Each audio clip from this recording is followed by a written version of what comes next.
Please help me welcome to the stage Mr. Rem Koolhaas.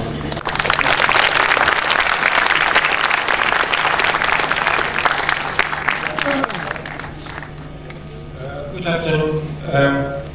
I've prepared a lecture which is not only about the work, but which is also made because I'm assuming that many of you are students. It's also making a kind of transparent story how an office like ours started and what our motivations were and how we survived, sometimes in difficult situations. So it's going to be a lecture not only about what we do now only, but how we got there. Currently we have 5 offices. We have a main office in Rotterdam, and then we have an office in New York and an office in Hong Kong and Beijing. So we are an office all over the world. We have a number of partners that you see here. So it is a genuine partnership, and we all work together with different responsibilities. Basically, I try to kind of sketch for you how we, when we began to work, and that is actually perhaps shockingly early, in 1972. And I've tried to identify the number of phases that we went, in which we made a transformation from students to architects. Basically, from 72 to about 80, we were starving artists. We didn't have any jobs, and we simply made money by selling art, and we could survive in that way. Then from the late 80s to the mid 80s, we made a beginning, sometimes a very fragile beginning. Then we had a kind of period where from Dutch architects we became more international architects. Then from mid-90s to 2000, there was a terrible word introduced in the vocabulary, star architect, and we became star architects. And since from 2000 to now, what we're actually trying to do is to escape from the foundation of star architecture and to try to, and this is what I want to show you, how the work reacts to the external world, and how being an architect means constantly being involved in different strategies. I also want to talk a little bit about my own autobiography, because I think it is particularly relevant. I was born in the end of the Second World War in this condition in the city of Rotterdam. Now it looks like a tragedy, but actually as a child it was an incredible adventure, almost a playground, because it was a situation in which there was only chaos, everything was possible, there was no order, and as you know, that is kind of really wonderful for children.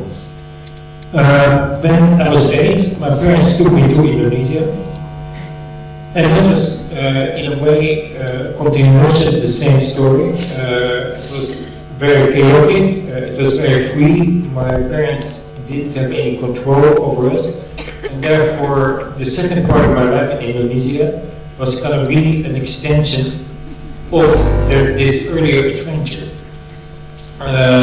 Here you see me in Indonesia. I was here from 8 to 12, and therefore my memories of Indonesia are kind of very coherent. And it was very interesting because my father was a friend of Sukarno, but we occasionally met the president and had barbecue with him. I went back to Holland. And at that point, Holland was, Europe had overcome the war. It was much more ordered and structured. And in the beginning, I did not know what to do when I was 18. I thought of different careers, but architecture was not one of them. And in order to gain time, I decided to act like a journalist and to begin to write for different papers. And one thing which I think I can recommend to anyone who is an architect, and which I think has been one of the kind of really key things in our own life, or in my own life, is the notion of wasting time. I wasted a lot of time in my life, and I think that in retrospect, wasting time is very important and very healthy, because it enables you to kind of really think about things and to not exhaust yourself in your profession prematurely. So I was a journalist, and I would say that it's still an important part of our thinking is journalistic thinking. We are basically interested in everything. We write, we do research, almost as if we are journalists or perhaps sociologists or anthropologists. The reason I became an architect is very precise. I went to Russia in 1968 and discovered there had been in history a group of Russian architects in the 1920s called the constructivists, and they were unique architects because they didn't consider architecture as an issue of shape or form, but for them architecture was writing scenarios for everyday life. So it was not about buildings per se, but it was about how those buildings kind of organized a particular society. It happened just after the revolution. And one of the plans that existed then was, and maybe it's a kind of interesting plan to show you in Jakarta, it was, Moscow was an enormous city already, and basically they proposed to completely dissolve the city and abandon the city, and to start living in a very simple way in the landscape. Here you see what they could propose. This was the city. So let's destroy the city and let's kind of live in a kind of very simple way in the landscape that happens if the city is destroyed. And here you see how they were proposing to live. Basically every person, whether a parent, a child, would have a single room.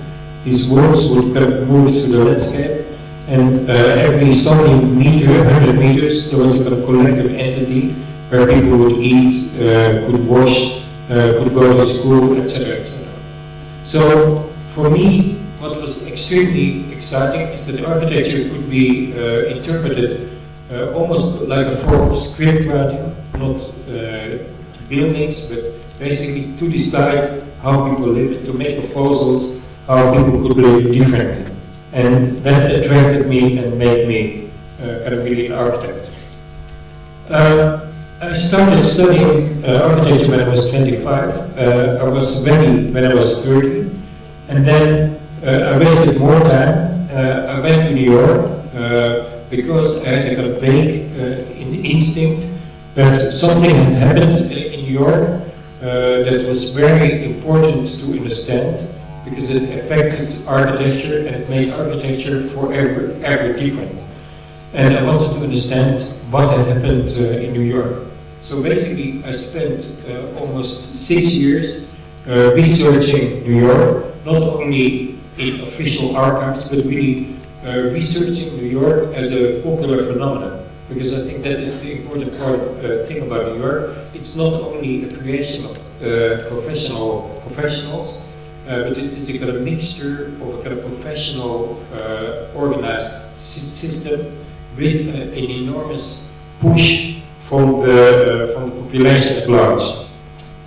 What I discovered is that the ultimate shape of New York was first tested in kind of amusement parks. Before there was any towers in New York, the amusement parks near New York's beaches were already kind of groups of towers. What I also discovered is that the two important inventions that made New York possible, first of all, the elevator was proposed not as a technical invention, but in a way as a spectacle. And here you see the introduction of the elevator in 1850. What made the elevator, the invention of the elevator very unique was that it was a device that made sure that if the cable was cut or broke, that the elevator would not simply crash to the ground. So this, as I said, was proposed as a kind of popular spectacle, kind of rather than a technical invention. Here we see also an early awareness as a cartoon, so again not in a professional press, but an early cartoon that showed what New York was in fact about. New York is about the ability of steel to create and to multiply a given site on the ground an almost infinite number of times. I think that this was supposed to be the floor 103, and that basically on every one of these floors you can treat it as a kind of virgin site or as a completely new site and can build your own architecture on it. And so what was interesting for me to see is that basically the invention of the elevator and this invention of steel completely transformed architecture as we had known it so far. Because basically, as you see here, it is not about a single shape, it is simply about an artificial way of multiplying the grounds that is the essence of New York.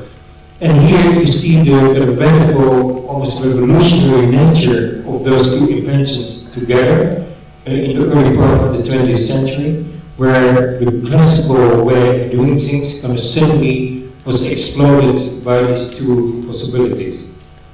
So what interested me more than anything else is how these developments were driven not by professional architects, but in a way by the population at large. As I said, we were startup artists, and the way we survived was to make art about New York and to sell that art. And in the 70s, we would kind of earn $10,000, so not an insignificant sum, $10,000 with one of our paintings, and we also made money by writing a book about New York, the years in New York, which over time I earned $200,000 with. So what my point is not to boast about my income, but to kind of suggest for architects like you that are beginning to engage the world, that there are also other ways of making money, that you don't have to always immediately begin and plan, but that there's also a very important role for the architect to make theories, to do research, and to bring the profession further, not only through your own designs, but also in other ways. So, basically, the book about New York actually established our name, and because of that, we could begin to play a kind of role in architecture. And I want to show from that period, the 80s, kind of really one important project. And it is an important project, not again necessarily because it's a beautiful project, but it's an important project because it used infrastructure to create a radically new situation in Europe. And I'm sure that Indonesia is in many ways in the same moment. There is enormous amounts of money, and there is a kind of point where you have to decide to, like China is doing at this moment, to invest in infrastructure and to kind of really become a different country. And so that situation also existed in Europe, and there was a kind of belt of development between Italy and London. And basically, because we were introducing superfast trains, the shape of Europe was changing, because where previously it would have taken by train 5 hours to go from here to there, it suddenly took 30 minutes or 1 hour.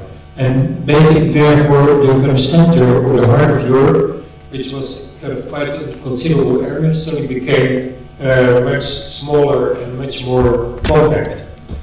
There was a city in the north of France, not a very significant city, but because of this phenomenon, it became important. They built a tunnel between France and England. They ran the train, superfast train, between London and this place, between this place and Paris, between this place and Brussels and Holland. And suddenly, this insignificant place became the center of 30 million people, because basically in this diagram, 30 people were less than 1 hour away by train from this place. So you will face a kind of similar situation where infrastructure and modern infrastructures kind of radically transform the potential of a particular place, and therefore architecture has begun to kind of really think about those consequences. So what we thought about with the kind of French politicians is that this is a very old city, and we left the old city alone, but that we added a superfast train to this old city in an underground tunnel, and that we built one that a kind of huge, kind of modern project that in a way became the kind of modern heart for an ancient city.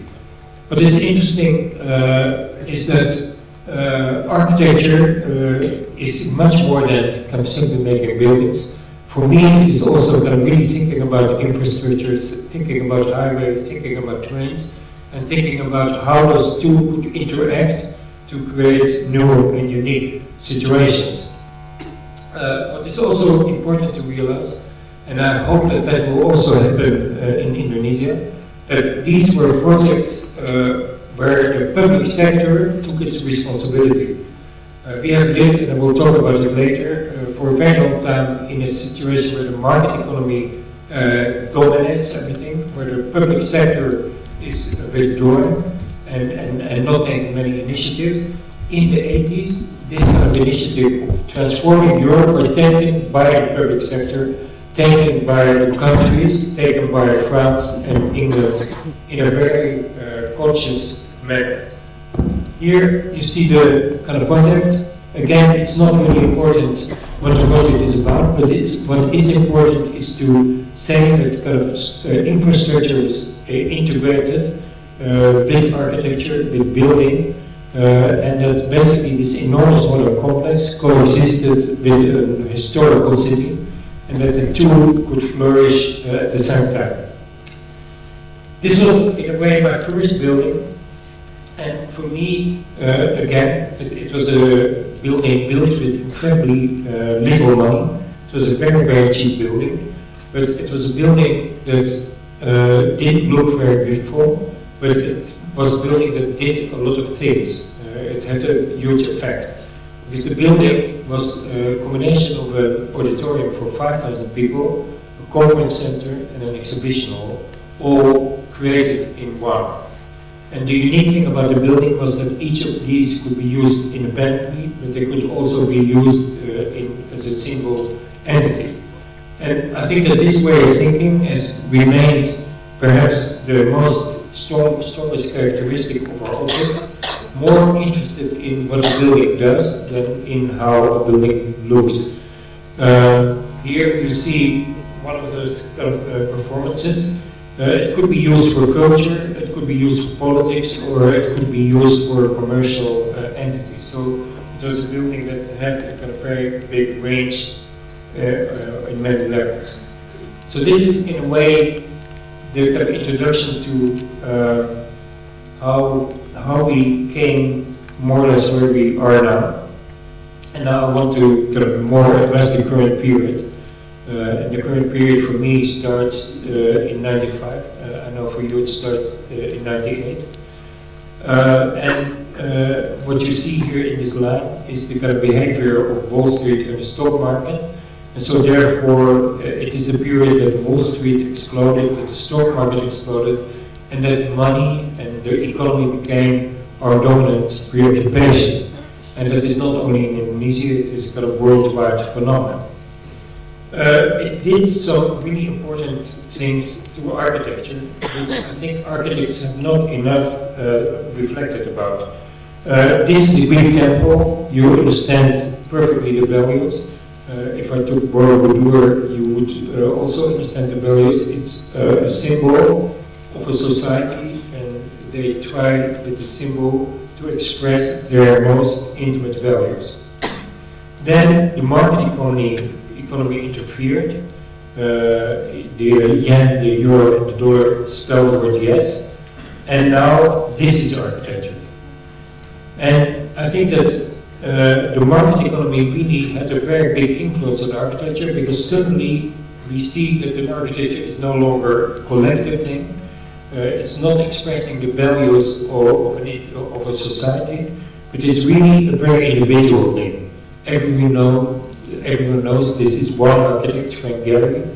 He's expressing his own value, his own signatures, and therefore, and he's expressing the values also of a private entity, a museum, and no longer of a society as a whole. So, from a very serious person, the architect has become, like this, more of a salesman. The kind of commercial domain, we have to meet people constantly, sell ourselves, sell our projects, sell, and it doesn't matter whether we talk to about Libeskind, Jean Nouvel, Herzog and de Moor, or ourselves, we are all in the same situation. Basically, I made a collage of all our work together, and actually you see what happens if you put our work together. It is less than the sum of its parts. You see that all of us, for more or less the same reasons, we are asked to produce quite extravagant architecture, and that if you put it together, you get a kind of spectacle of extravagance, but you don't get kind of really an articulation of a social vision. This was the architect only 30 years ago, a kind of really boring person with a blueprint. What he did, kind of probably really boring buildings, but he could also take care of society. He could do buildings, he could do housing, he could do social housing. And what is ironic and also slightly tragic, I think, is that that kind of serious role of the architect, because of the market economy, has simply been taken away from us. So, for me, that is partly a very undesirable situation. Of course, we benefit from it because it gives us a lot of attention, but also it's a very complex situation because we are serious people, and so we have to find different ways or special ways to express our seriousness and to show our seriousness. And so one of the ways in which we've done that is to dedicate a lot of time to research and to teaching. Since '95, so at the exact moment that Star Architecture started, I became a teacher in Harvard. And what we basically did is kind of study a number of very critical issues independent of any architecture, so that we could increase our knowledge about the current system on a worldwide scale, and also see what the priorities could be for an architect.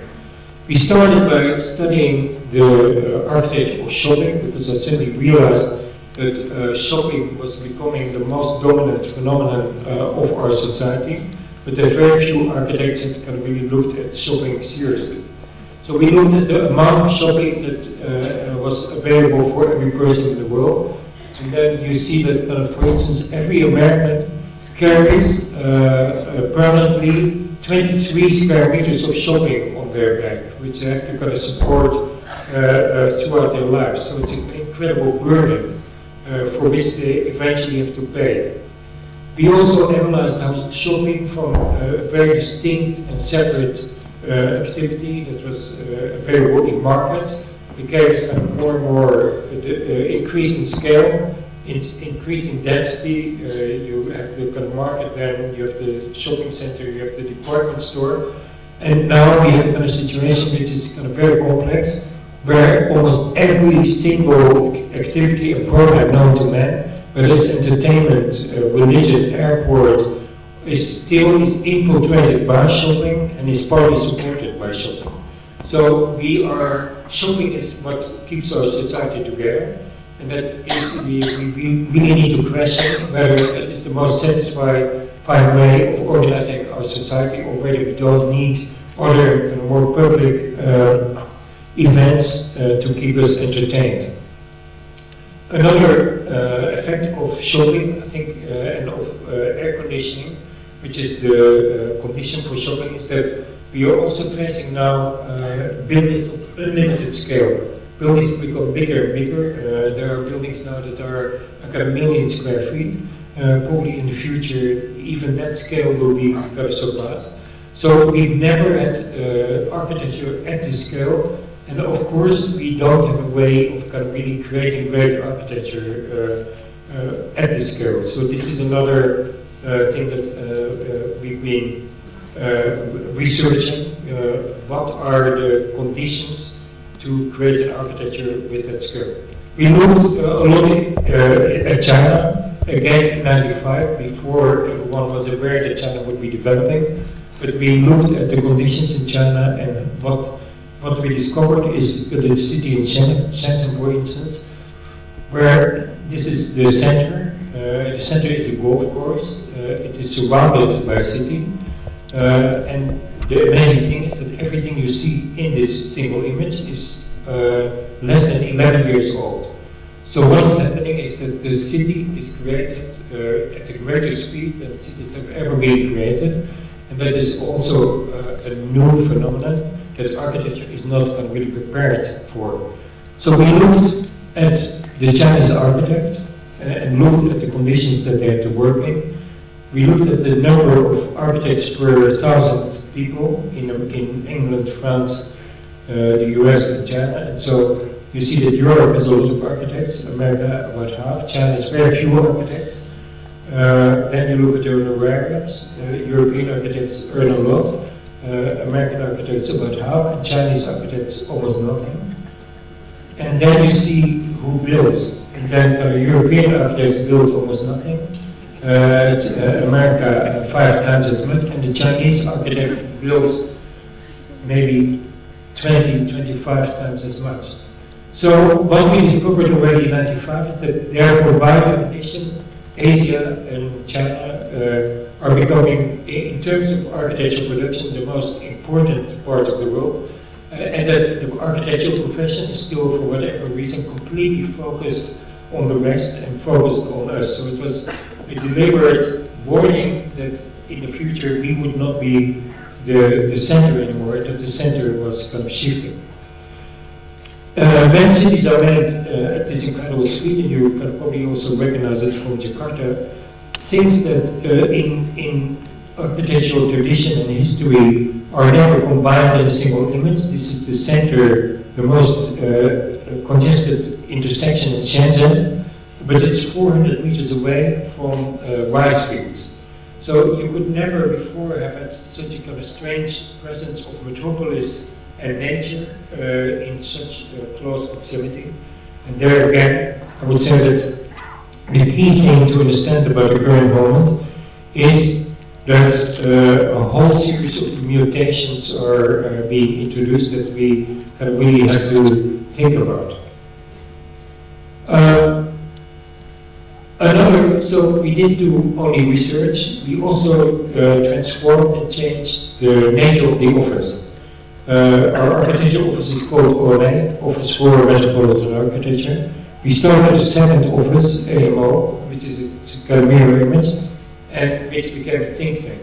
Because we really felt that people still want buildings, but certain operations can perhaps be done better, not by building, but simply by providing architectural thinking. So one example, for instance, is a work for Prada. We work with them since 12 years. Prada is of course a global company. They are extending everywhere. So they came to us and asked us how can we remain interesting and how can we remain ourselves. So one thing that we can propose is, yes, it is boring if you have the same store everywhere. So it's important to start and create different places. It's a very special store that is perhaps not even a kind of commercial entity, but which simply makes and establishes your uniqueness. This is the one we did in Los Angeles, which doesn't even have the name Prada in front of it, and which also doesn't have an elevation where you simply walk in. So that was one strategy. We also, and this is what we did with OMA, we work on their brand and on their identity and even on their advertising. We said instead of being embarrassed that so many people make fake copies of you, you should be proud of it and you should even advertise it. So we convinced Pilot to run advertisements, kind of boasting about how many fakes are circulating, also as a kind of other form of success. We're also doing their shows, and so therefore this is the show we did yesterday, constantly experimenting, and in this case distributing the entire audience to the entire place. So basically, by doing all these things, we keep the presence and the identity of Prada quite different, quite fresh, and quite unpredictable over time. And I think architecture is only one part of it, everyone is the rest. But we don't only work for commercial enterprises, we also work for political bodies, in this case, such as in this case the European Union. Europe is a very boring flag. They asked us, can we think about making their identity and perhaps their kind of reputation a little bit more interesting. So one thing that we developed is a kind of Europe as a barcode, which starts in the West with Iceland and Ireland, and which ends, if more and more people become part of Europe, it extends. So basically, it was an identity of Europe that was not definitive and that could change over time. So basically, this was a visit by George Bush in Brussels. And we were quite proud that an architect can also enter the political sphere, and that by having this kind of second part of our office, we could also work on the identity of Europe and therefore make a contribution to our own entity. We are currently working also on something completely unrelated to architecture, but very important for Europe, the supply of energy. Europe is incredibly dependent on other sources, dependent on Russia, dependent on the Arab world. So what we are working on is a kind of project that makes Europe independent in 2030, which is based on all the conditions of Europe. There's enormous amount of wind here, so that is wind power. There's an enormous amount of sun here, so that is solar power. There's an enormous amount of land mass here, so that is a third kind of power. So in all these ways, we are creating a kind of European super grid that, if it is kind of followed, will in a kind of relatively short number of decades make Europe independent of foreign sources, and which will also have a kind of perhaps an extension in North Africa, where it coincides with the kind of areas of the Arab Spring, so that there can also be a bigger involvement with that part of the world. So all I want to show in this is that kind of since our interest is not only limited to architecture, and since we've developed tools not only to talk to others than clients, but to talk to political entities, to talk to commercial corporations, we have been able to extend what you could do with architecture and how you can extend architecture.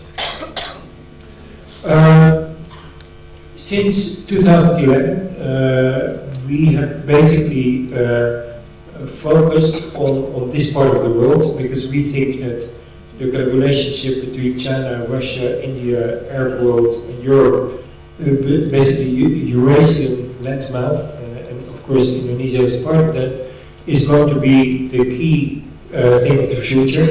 So basically, this is what we have been kind of working on in our most recent period. And I simply want to now show a number of kind of architectural projects from this period. So all our other works were able was on, but now I want to focus on kind of recent architecture that we have been doing, and what are motivations in this recent architecture.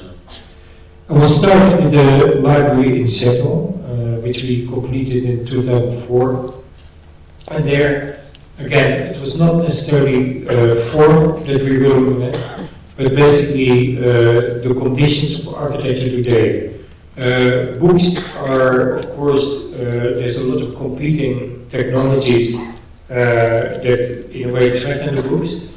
So this was the program here on the left, spaces dedicated to books, but also parking, reading, research, departments for children, etc. So what we looked at first, and what the analysis we first made, and that we did at OMA, is what in this program is going to remain stable over time, and what will change. So to the left, everything which is stable. Basically, we thought that the parking would not change very soon. There would always be books in the library. So that was stable, but for instance, kids will have a very different way to engage with books or reading in the future than they are now. Basically, the reception will change over time because people will have different expectations. Reading will be different because maybe you will not read a book, but you'll read a tablet.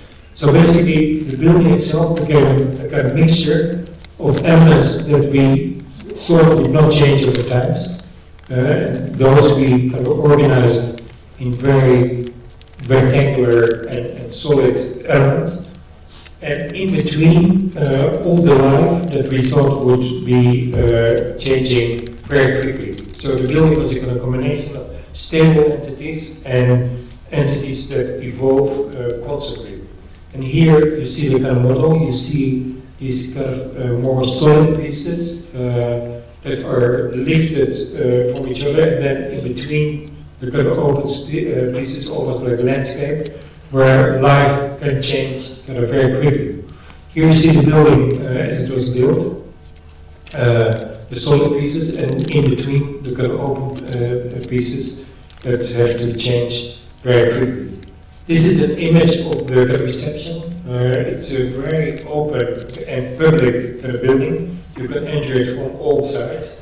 And in the beginning, you're not kind of really confronted with books, but it's more a welcoming space where you can have drinks, coffee, where you can relax, and where you can also, if you really make an effort, engage with books.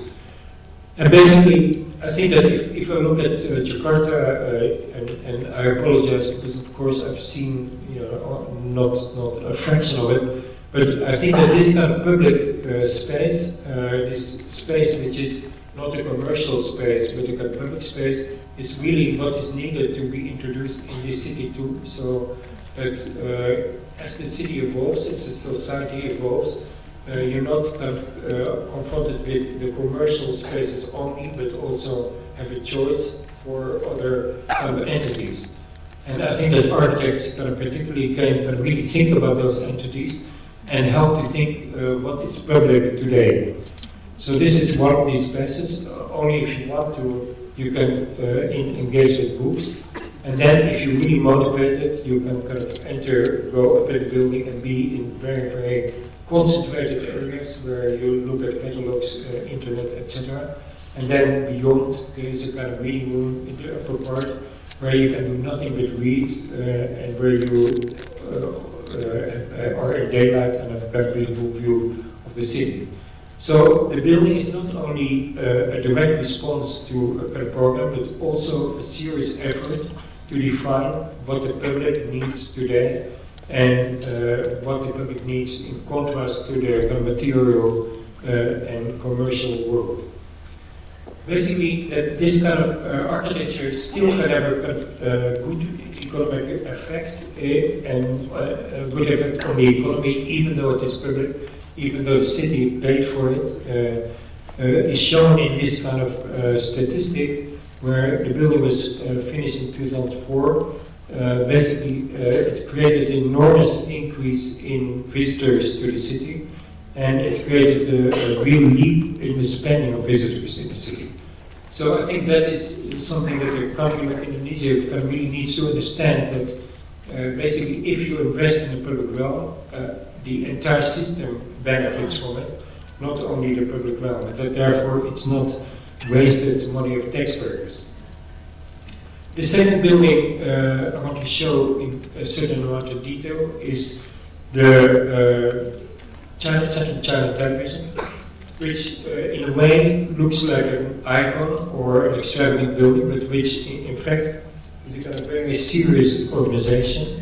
On the ground floor, it organizes 24 TV studios where films and TV is being made. And there's a broadcasting tower, there's a tower for creative activities, and then there's a management entity. So really it's a diagram, and basically we choose this shape to make sure that every element of the company was constantly in touch with every other element. And so that, for instance, management would not be isolated from the creative part. So that is why we took this loop. And then we expressed this loop also for the first time in the history of China, that the Chinese public can enter the making of television of their own media. So it's a discrete way of changing the way, the relationship between the Chinese population and media that we were able to introduce. We always think that if we are active in a different culture or a different political system, it is important that we make a contribution to that system and also a contribution to the evolution of such a system. And in this case, the structure itself was a very ambitious structure that we developed with Arab. And here you see an analysis of the entire scheme where stresses are kind of strong and stresses are less. And basically, we discussed this kind of way of thinking, which was until that time not kind of really normal in China. We discussed it systematically with the kind of intellectual elite of Chinese engineering. This is a meeting with 150 engineers. We had that kind of meeting every 3 months. So that basically what looks like a simple building was also an engagement with the layers in China that have to determine the future. And therefore, it's more than a kind of self-indulgent architecture, but also a kind of didactic and dialogue with the Chinese there. One of the unique things about the engineering is that our engineers calculated that the two halves could be coupled only at one particular hour of the day, because the two halves would be heated differently by the sun, and so that only at 6 o'clock in the morning were both parts cool enough to be at the same, exactly the same level. So the kind of sophistication where time is important in engineering, so far unheard of in China, was introduced to this building, and therefore we contributed to the sophistication of China. It was very touching for us that, to discover that also the workers who made the building, China State and the Chinese workers, were actually very proud of the building, because we found written on one of the columns just a kind of poem where really the young Chinese who came from the countryside were incredibly proud to be able to be part of that. And what is finally kind of really exciting for me is that the building is not a building that's always the same from every angle. And I think that is also an important introduction in China. In China, everything is clear, unambiguous, and emanating kind of solidity or power. This is a building that from any angle looks completely different. And I think that is in itself, for Chinese, a very important new dimension. And that, of course, they have to get used to.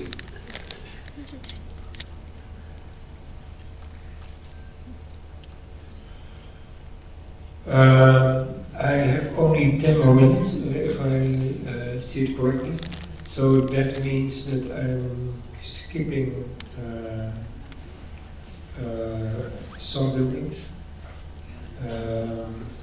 and talking about William Mass.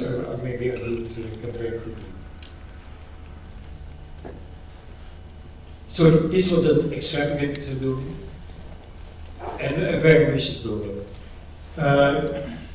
we didn't want to be in the business of forcing ourselves after CCTV what's next to do a building that was even more extreme, even more daring.